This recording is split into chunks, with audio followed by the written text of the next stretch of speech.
在古代没有卫生纸的时候，这些古人上厕所用什么擦屁股呢？在上古的时候，人们的生存目的很简单，就是吃饭睡觉繁衍后代，所以厕所也是很简单的，就在路边随便挖一个大坑，然后蹲在大坑旁边就可以了。后来有人担心露天风太大，把人给吹下去，就开始在大坑上面搭建简单的草棚。到了汉代以后，厕所一般就修在房屋的后面，上面是人用的厕所，下面还连着猪圈，人们排泄出来的废物最后都给猪吃了，所以这种厕所叫做混或者混厕。其实古人这样做也是有道理的，首先节约了空间，不用再费劲挖大坑了，也不用担心有人掉进厕所后被淹死，同时还养了猪，而且还减少了污染源，最后还可以拿来做肥料再来种植庄稼，可谓是一举多得呀。直到现在，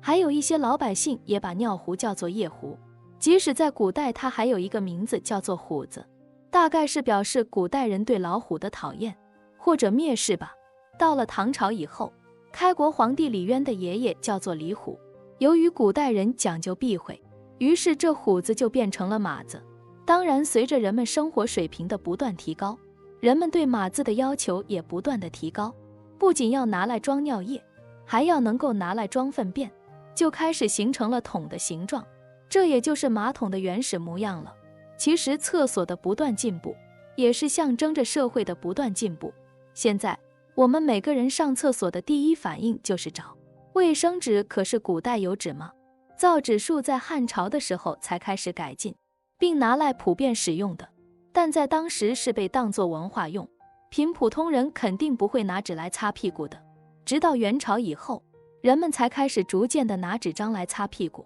但当时的纸也没有现在的这样柔软，需要反复不停的揉搓才能拿来使用。这一点相信用过报纸擦屁股的朋友一定有经验。在元朝以前，人们就是用一种叫做侧绸的东西来解决的，又叫搅屎棍。这是一种20多厘米长的条形木片或者竹片。古人如厕后如何擦屁股，这个很具地方特色，不同地区的人各有自己的一套辅助工具。首先最常用的就是稻草了，直到现在某些农村地区的厕所也从来不会放卫生纸，但是作为一个开放的厕所，有考虑到许多人出门在外没有带纸巾，所以呢，村里人会在这样的厕所里放上一把去了粗衣的稻草，这把稻草放在地上或者土墙洞里，上完厕所熟练地拉出一把，用手一撸，修整干净了，留下光溜溜的稻草杆，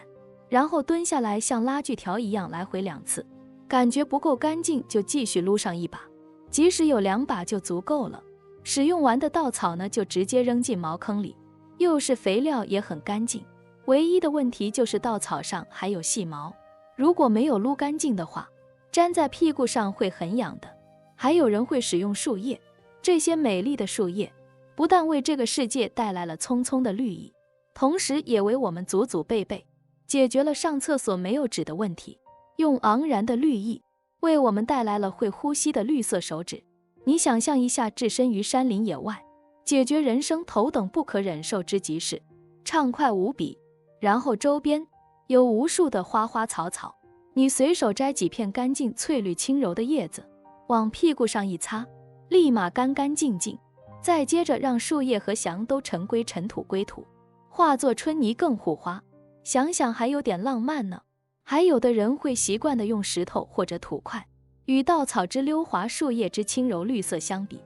在黄土高原上，他们祖祖辈辈都更擅长就地取材，而这个材料不像是我们还需要看周边有没有什么花草树木，他们直接用干净的无杂质的厚重的黄土地上的石头土块拿到手上磨一磨，然后就直接擦屁股了。这样的土块取之不尽用之不竭，随时随地达到了人与自然契合的极致了。我相信正在听节目的很多80或90后的朋友们，小时候是在农村长大的，大多数人都使用过木棍或者竹片来解决问题，可见古人的智慧一直沿用至今呢。其实我们现在上厕所的卫生纸到今天发展也不过100年左右的时间。